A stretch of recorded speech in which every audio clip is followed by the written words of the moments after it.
বৈষম্য বিরোধী ছাত্র জনতার ফুঁসে ওঠা আন্দোলনে গুলি চালিয়ে ক্ষমতা টেকাতে আগ্রাসী স্বৈরশাসকের পালায় গত ৫ আগস্ট। এই আন্দোলনে গানে স্লোগানে গ্রাফিতিতে উঠে আসে নিপীড়ন চিত্র।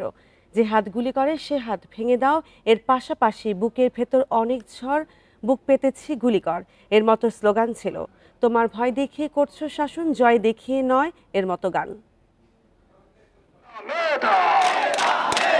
২০২৪-এর জুলাই সরকারি চাকুরিতে কোটা সংস্কারের দাবিতে বিক্ষোভ শুরু করে বৈষম্য বিরোধী ছাত্র আন্দোলন। সরকার প্রধানের তাচ্ছিল্য আর দমনপীড়নের বিরুদ্ধে গানে স্লোগানে গ্রাফিতিতে প্রতিরোধ। মুক্তিযোদ্ধার সন্তান নাতিপুতিরা কেউ মেধাবী না, যত রাজাকারের বাচ্চারা নাতিপুতি হলো মেধাবী, তাই না? পয়লা জুলাই শুরু হওয়া ছাত্র আন্দোলন গতি পায় ৭ জুলাই। বাংলা ব্লকেটে সাড়া দেয় সারা দেশের মানুষ। ১৬ জুলাই খুব কাছ থেকে পুলিশ গুলি করে হত্যা করে বেগম রোকেয়া বিশ্ববিদ্যালয়ের শিক্ষার্থী আবু সাইদকে। ক্ষোভে ফুঁসে ওঠে শিল্পী সমাজও। র্যাপার হান্নান গান বাঁধেন আওয়াজ উডা। ইউটিউবে ১৮ জুলাই রিলিজের পর আন্দোলনে থাকা তরুণদের মুখে মুখে এই গান।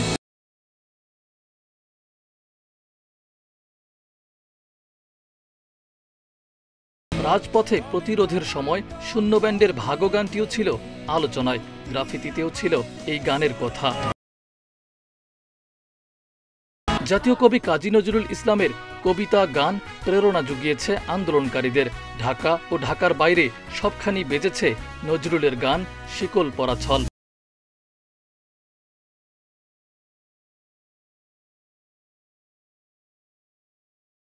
ছত্রিশ দিনের টানা আন্দোলনের প্রায় সব কর্মসূচিরই ঘোষণা আসত কেন্দ্রীয় শহীদ মিনার থেকে। সেখানে সবচেয়ে বেশি গাওয়া গানের একটি মুক্তির মন্দির সোপানো তলে কত প্রাণ হলো বলিদান।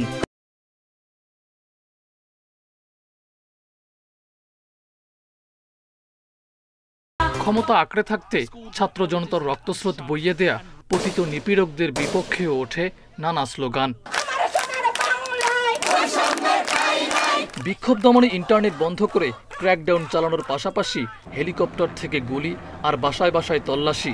হয়রানির মধ্যে আসে ৫ আগস্ট। পালিয়ে ভারতে আশ্রয় নেয় শেখ হাসিনা। শান্তিপূর্ণ আন্দোলনের দিনগুলোতে পুলিশ, র্যাব ও বিজিবির গুলি আর নিপীড়নের বিপক্ষে ক্ষুব্ধ মানুষের প্রতিক্রিয়া উঠে আসে দেয়ালে দেয়ালে। মাহফুজার রহমান মিলন, ইন্ডিপেন্ডেন্ট নিউজ, ঢাকা।